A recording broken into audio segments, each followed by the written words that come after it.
Greetings and welcome to Jeffrical Films. Now I got a special request from Marina to do this movie, and for good reason. It's a pretty fun watch. But let's talk about director Renny Harlin. It's pretty hit or miss. I mean, he got nominated for a Saturn Award for Best Director for Nightmare on Elm Street 4. He did Cliffhanger, Die Hard 2, Deep Blue Sea, all movies I enjoy.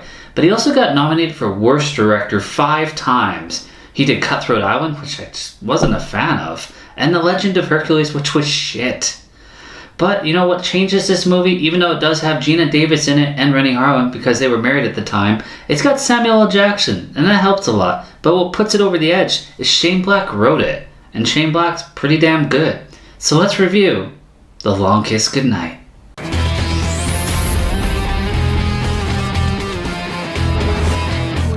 This movie starts out with family pictures, CIA bio, Christmas presents, a snowy town parade, and Geena Davis is Mrs. Claus, who narrates and tells us she's had amnesia for 8 years, and she woke up 2 months pregnant. So she has a little girl, a boyfriend, and is hosting a Christmas party this evening with her friends. Next we meet Samuel L. Jackson, who's pretending to be a cop, and he blackmails some guys for trying to solicit some prostitutes. His name is actually Mitch, and he's a private investigator. He just found some details in Samantha Cain's case. Sam, who's played by Geena Davis, is driving Earl home, and he's not the funny, charming guy you'll see in this clip. You and Hal, you've been together now what, a couple of years? How often do you two stick our fingers inside our hands and pull them out again? Every chance we get. He's a stupid drunk piece of shit who causes his car accident, but at least he pays for it, and it does help jog her memory.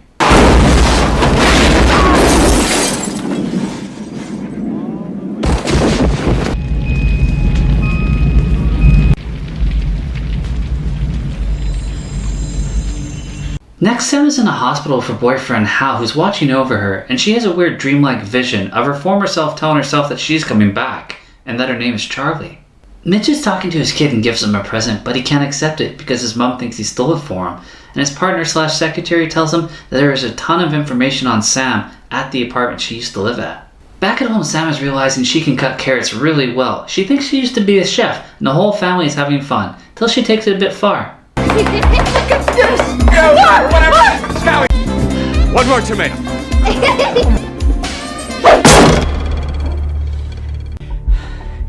Chefs do that.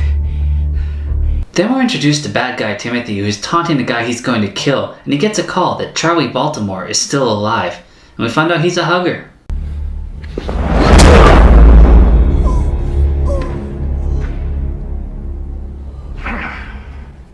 Then we get some mother-daughter skating time, and I'm thinking she's not going to be Mother of the Year. Life is pain. Get used to it. Hal tries to comfort Sam for feeling guilty for the way she talked to her daughter, and he fails. And some Christmas carolers come by, and One-Eyed Jack shows up with a rocket shotgun and attacks. But he didn't bring a backup weapon, and she's the one that took his eye, that's what we find out. And seriously, what's in this pie?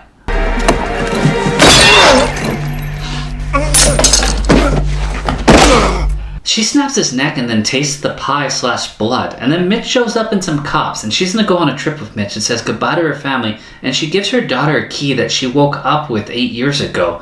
Gee, I wonder if they're gonna have to go back and get the key. Next we're at the White House, where the president is asking Perkins about a lost CIA agent who was last seen in a Christmas parade. On the road trip, Sam is a bit curious how Mitch found stuff when others didn't, because he's low rent in her opinion, and then he almost drives off the road checking out a girl. Next we get Brian Cox as Dr. Nathan Waldman, and some humorous dialogue about a woman's dog licking its own butt. He's been licking his asshole for the last 3 straight hours. I submit to you that there is nothing there worth more than an hour's attention. Sam calls him and he recognizes the voice, and he tells her to be careful, they think that she's dead, and then he tells her a place where they can meet up, but his phone's tapped. And then Mitch is having a drink that night at the hotel, and she's talking on the phone with her daughter, and he mentions that she is sure swearing a lot. Back when we first met, you were all like, "Oh, phooey, I burned the darn muffins." Now, you go into a bar, 10 minutes later, sailors come running out. She goes through a briefcase she found in the apartment, and it has a secret compartment in it, and a sniper rifle, which she puts together. Then she has this vision when she's holding a knife, and almost shoots Mitch, so he tries to leave, but she asks him not to. Then they're driving off together, and we find out that he used to be a cop in Atlanta, but put 4 years in jail because, he was stealing. They arrive at the train station in daylight, and she sits down at the bar, and she's given a beer bought to her by Tim, who chats her up a bit, and then he leaves and tells his people to do them both.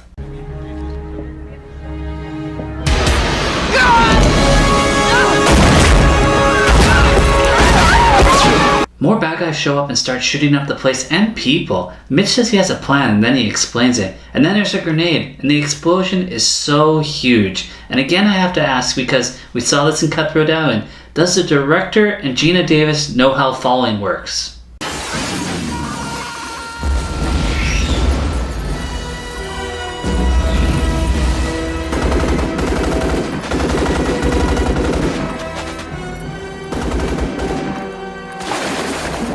Then Dr. Nathan shows up and he picks up Sam and Mitch in his car and they head out. He explains that he trained her as an assassin for the US government and she was supposed to take out Daedalus, which is the guy that Tim is working for. Mitch gets a little suspicious of him and decides to strand him there and steal his car. Then they drive to a farm and meet Luke. She can remember things about Luke, but Mitch is still suspicious, and then Nathan surprises Mitch. Through back and forth banter, we find out some things, that the postcard that was addressed to Uncle Max is actually the agency, not this place, and being engaged means locked onto target, so she was actually supposed to kill Luke, aka Daedalus, and then Tim shows up and they knock her out. She wakes tied up and Luke wants to know what she knows and who she told, and then he's gonna water torture her, and he does, and that's where she finds Nathan. Why have you resurfaced? Is it Operation Honeymoon? Is that it? Who sent you? Why are you here? She drops in and out of being Charlie/Sam and has some more flashes where Two-Eyed Jack was supposed to stab her with heroin and throw her off a cliff into the river. Instead, she took out one of his eyes and got shot and then fell into the river anyways. She does some really odd tough girl talk before she goes under and grabs Nathan gun that he had hidden in his pants. And then she takes him out and then goes to rescue Mitch, who's lying naked tied up, hearing the gunfire, and very happy to be rescued. Then she showers, cuts her hair, dyes it blonde, puts on makeup. Charlie doesn't want to talk about Samantha to Mitch. Then she calls Perkins, the head of the CIA, and says the mission's done, Daedalus is dead, and she wants to come in. Tim is there, and he wonders if she knows about Honeymoon. Oh! Shit! Ah, that hurt like shit. I know. That's why I distracted you first. Charlie sets a trap to see if Perkins is going to betray her, and then she tries to sleep with Mitch, but he says he won't help her erase Sam. So she goes for a walk and runs into some headhunters. You're always this stupid, or did you take lessons? I took lessons. Hey, what? I still got this fucking gun.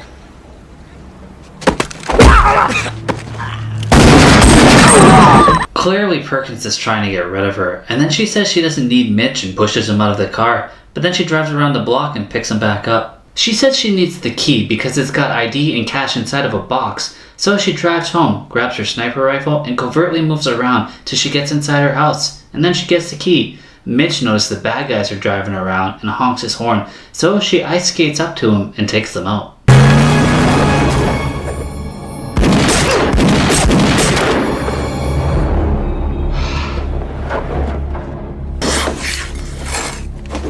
Apparently no one heard the gunshots, and Timothy shows up and kidnaps the daughter because he's charming. You're about to have 2.4 children. Merry Christmas. Tim calls and tells her to be at the Holiday Inn in 15 minutes for his next call, but Mitch suggests that they take the telephone company hostage and get them to reroute the call and trace it. So when he calls back, she finds out they're in Niagara Falls. Operation Honeymoon. Well, Tim gives her the terms. You fuck with me, I'll blind the kid and shoot at her knees. They get there and they find Perkins and Tim. Operation Honeymoon sounds like a bomb and a terrorist on ice to be framed for it, so start your 9/11 conspiracies 5 years early. She tells Mitch what to do before going in. They're gonna blow my head off, you know. This is the last time I'll ever be pretty.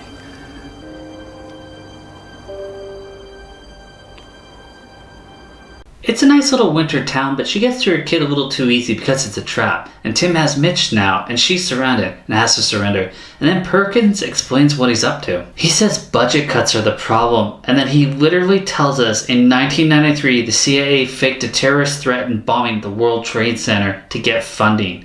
That sounds a lot like 9/11. Did Bush watch this or something? It's not unthinkable they paved the way for the bombing, purely to justify a budget increase. You're telling me that you're gonna fake some terrorist thing just to scare some money out of Congress? Well, unfortunately, Mr. Hennessy, I have no idea how to fake killing 4,000 people. Timothy decides because he's going to kill her that he's going to explain his evil plan too, and she mentions that the kid is his and that she has his eyes. He seems to care for a second, but then he locks the kid in the freezer too. What, princess? You mind if I take a look at your fucking eyes? Why can't you just kill her? This isn't a Bond movie, Timothy. Well, he puts a bomb in the truck as she escapes. I noticed the freezer really stopped freezing, and it didn't seem like the air was getting cold anymore.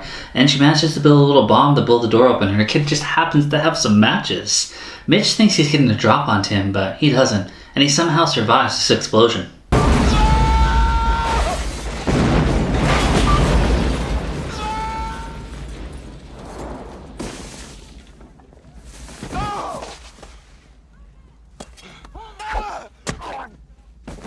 Charlie takes out some guards as the kid hides in the tanker that's gonna explode. Kids always find the best hiding spots, and Mitch says he's gonna go in as she covers him with the sniper rifle. He gets shot and she chases after the truck, and some bad guy just conveniently lends her a vehicle.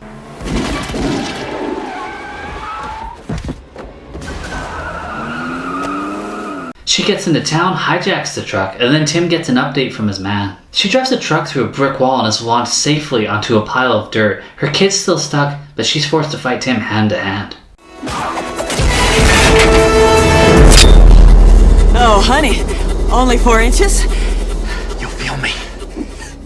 They fall down into some netting and he manages to shoot her before falling into the water, but he quickly gets out of it. Helicopter bad guy starts shooting at the truck, but she manages to scare him off. And then she tells her daughter to leave, but she can't go with her. She just falls down. So her daughter comes back. Looks like the feds do show up, or is that just more CIA? And then her kid gives her a pep talk. Tim gets into the chopper and starts shooting at her, and Mitch, who's covered in blood, drives there and picks her up.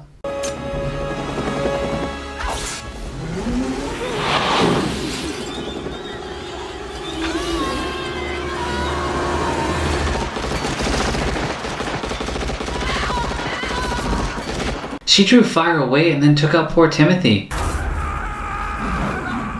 Die screaming, motherfucker. And then they drive away, and that's a hell of an explosion.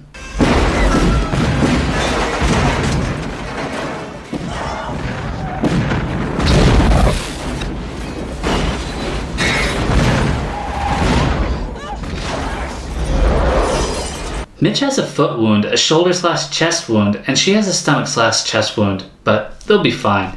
Later, she calls the president and pulls in a favor to get Mitch on Larry King. I'm always frank and earnest with women. In New York, I'm frank. In Chicago, I'm earnest. The movie ends with a family vacation and playing with goats. That's pretty awesome. Goats are cool. In an early cut, Mitch dies, and test screenings and audience shouted, "You can't kill Sam Jackson!"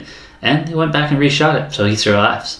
It had a budget of $65 million and only made $89.5. The director blamed the poor performance on confusing advertising, and Shane Black wondered whether it was because it didn't have a male lead in it. He said the producers and that wanted him to write for a female lead. But 10 months before that, Cutthroat Island came out, which had Rennie Harlin and Gina Davis, so critics and fans were already kind of tainted by that. Originally, Shane Black had a sequel plan called The Kiss After Lightning, but it never happened.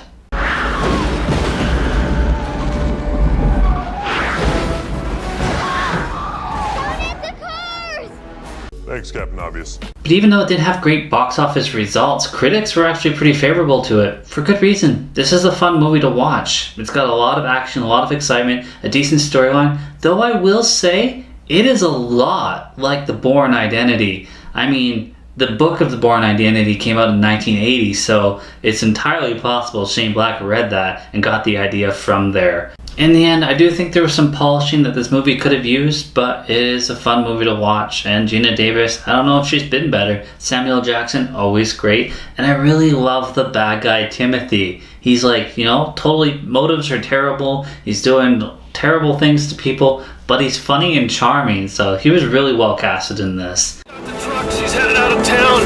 I'm hurt real bad. I think I'm dying. Continue dying. Out. So if you haven't seen this movie, give it a watch because it's pretty good. And if someone tells you, if you're learning to throw knives, that you're a psycho, well, you tell them it's what chefs do. And as always, thanks for watching.